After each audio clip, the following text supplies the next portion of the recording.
My brother Thomas and I were never close. Our childhood home was silent, our parents distant. We learned to keep to ourselves. Thomas left as soon as he could. I stayed a little longer, then left too. No goodbyes. For 10 years, we didn't speak. Not a call, not a letter. It was as if we lived on different planets. I built a new life, far from those cold memories. I thought I'd closed that chapter forever. Then, a plain white envelope arrived. No return address. Inside, a single brass key and a note in Thomas's handwriting. The note said, "The house is yours, I'm sorry." Sorry for what? The key felt heavy, a question I couldn't ignore. I knew it was for his house on Hemlock Lane, a place I'd never seen, never wanted to. I could have thrown the key away, but curiosity gnawed at me. What had happened to Thomas? This silence felt final. I wrestled with the decision for days. The key sat on my counter, a silent challenge. Finally, I packed a bag and told my boss I needed time off for a family matter.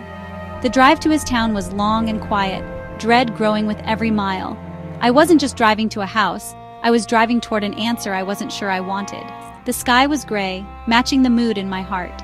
I was a detective, and the mystery was my own brother. I arrived at Hemlock Lane, the key cold in my hand. I stood outside, staring at the house that now belonged to me. I wondered what secrets waited inside. The silence of our childhood echoed in my mind. I took a deep breath and stepped forward. Whatever Thomas wanted to tell me, I was ready to listen. The past was calling, and I couldn't ignore it any longer. I was about to open a door I'd spent my whole life avoiding, and I had no idea what I would find on the other side. The house was small, faded blue, and neglected. Weeds choked the lawn, paint peeled, windows stared blankly. I stood on the sidewalk, heart pounding, then walked up the cracked path. The key turned with a grinding click.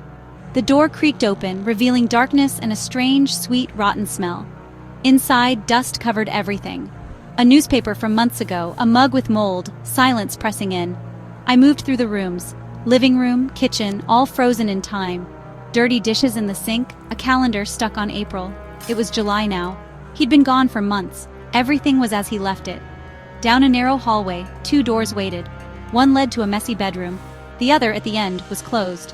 A cold draft seeped from beneath it. Something about that door felt different, ominous. I hesitated, then reached for the handle. The house felt like it was holding its breath. I was about to find out why. My brother's world was a world of shadows and secrets. I was inside it now, and there was no turning back. The door at the end of the hall called to me. The air grew colder as I approached. My hand shook as I turned the icy knob. Inside, a small, windowless room with a single humming chest freezer. The freezer was old, padlocked, out of place. Dread washed over me. Why lock a freezer? I searched the kitchen, found a small key labeled "Keep Cold." Heart pounding, I returned, unlocked the padlock, and lifted the lid. A blast of frosty air and a sickly sweet smell hit me. Inside, plastic-wrapped packages of meat. Some small, some large. Then I saw them, small white objects mixed in with the frozen flesh. I reached in and pulled out a human tooth, a molar with a silver filling. I dropped it, horrified, and saw more teeth scattered among the packages, dozens of them pale and gleaming in the frost.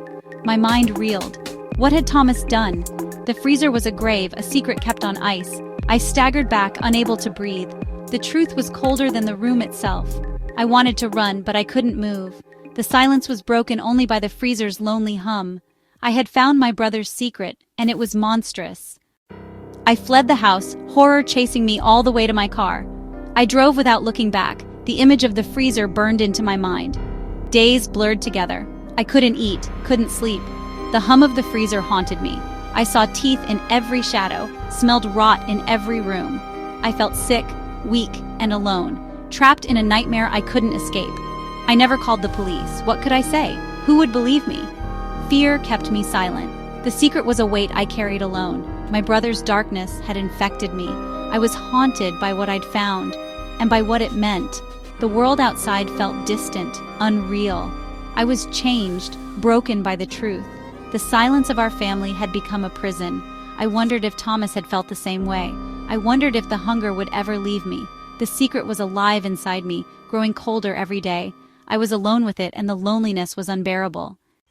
A week later, a package arrived, no return address. My name in Thomas's handwriting.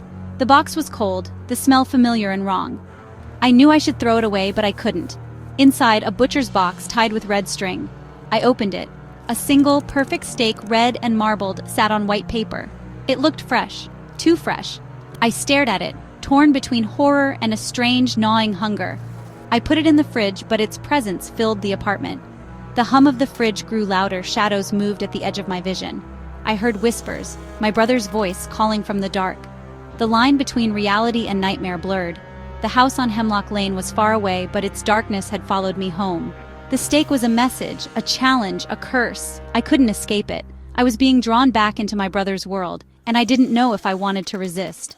That night, I dreamed I was back in the cold room. Thomas stood by the open freezer, smiling. He looked healthy, happy. Nothing like the brother I remembered. "It's a gift," he said, "our family legacy. It will make you strong." He handed me a package, the same steak from my fridge. "You're hungry," he said. "You need this." In the dream, the meat looked delicious. My hunger was overwhelming. Suddenly, we were at a dinner table in a warm kitchen. A fire crackled nearby. Thomas sat across from me, urging me to eat. I cut into the steak. It was the best thing I'd ever tasted. Rich, powerful, alive. I felt strong, whole, at peace. I woke up, the taste still in my mouth, the hunger still in my bones. The fear was gone, replaced by clarity. I walked to the kitchen, opened the fridge, and stared at the steak. The hum was a whisper, calling me. The dream hadn't been a nightmare. It was an invitation. I knew what I had to do. I was no longer afraid. The hunger was part of me now. I was ready to accept my brother's legacy. The silence between us was finally broken. I was part of the family again, and I understood what that meant. I cooked the steak, no seasoning, just heat and hunger. The smell filled my apartment, rich and familiar. I ate, each bite dissolving fear and weakness, filling me with strength. The whispers stopped. The shadows vanished. The hum faded. I felt at peace, as if I'd come home. I saw my reflection. My eyes were different, calm, confident. I understood now. This was my inheritance. Thomas hadn't abandoned me. He'd given me a legacy. The house, the key, the freezer, they were invitations, not curses. I was no longer alone. My brother was part of me, deeper than blood. The silence of our childhood was over. I had found my family, my brother, myself. The hunger was a gift, not a curse. I would return to Hemlock Lane, not to clean, but to continue. The freezer was no longer a tomb, but a promise. I was ready to carry on. The past was no longer something to escape. It was my future. I was no longer afraid. I was finally home.